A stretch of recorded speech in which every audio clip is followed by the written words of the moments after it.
Maslow was the theorist that created the hierarchy of needs. This theory that he created is based on philosophy and not scientific evidence. Maslow saw people as moving toward affection rather than violence and negative actions. He thought that some other theorists were too focused on the negatives of existence, and they didn't talk much about the potential that humans have. And his background has a little bit to do with why he created a theory like this. It was created during World War II, and there's a lot of violence and things going on, and so he just really needed to focus on the potential of humans and not violence and negativity. In this hierarchy, there are 5 different levels that represent different things that people need.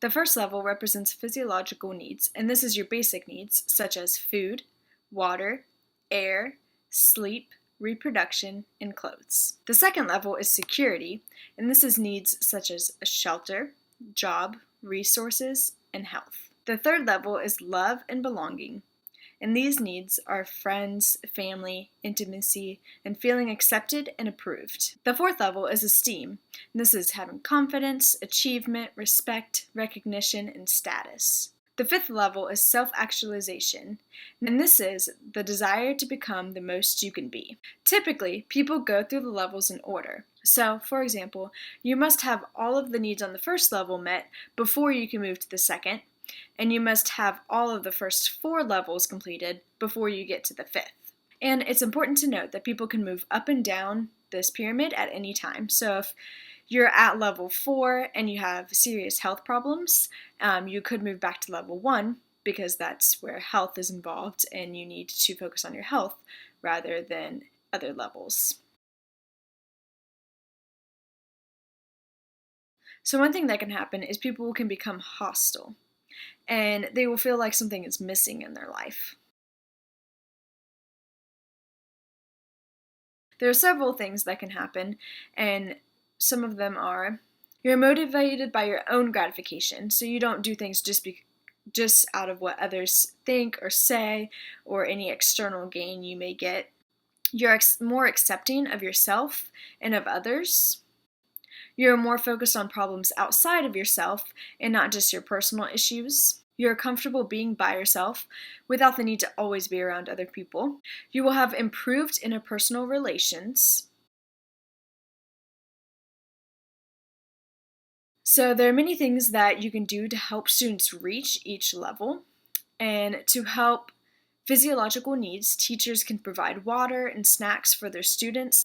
Another thing you can do is send them to the nurse if they're hurt or if they're sick. So to help students reach their security needs, teachers can reduce bullying and make the classroom safe, both safe emotionally and safe physically.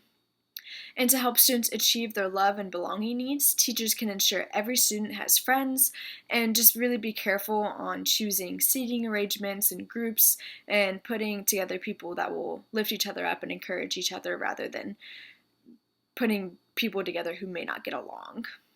And to help reach the esteem stage, you can give positive feedback and not put students down. And all of these will help students reach the 5th stage, self-actualization, which will help them be able to get to their fullest potential.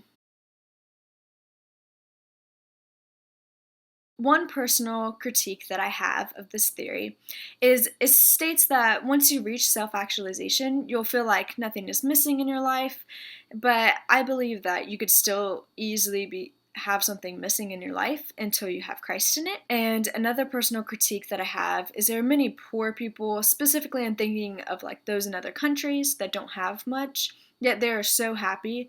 And according to this theory, they shouldn't really be happy and accepting of themselves, but they are oftentimes. So I think that sometimes in certain situations or with certain people that it's not always true. So some critiques from other people are that some believe that there isn't enough evidence to support the theory and how people develop emotionally because there is no scientific evidence that supports the theory.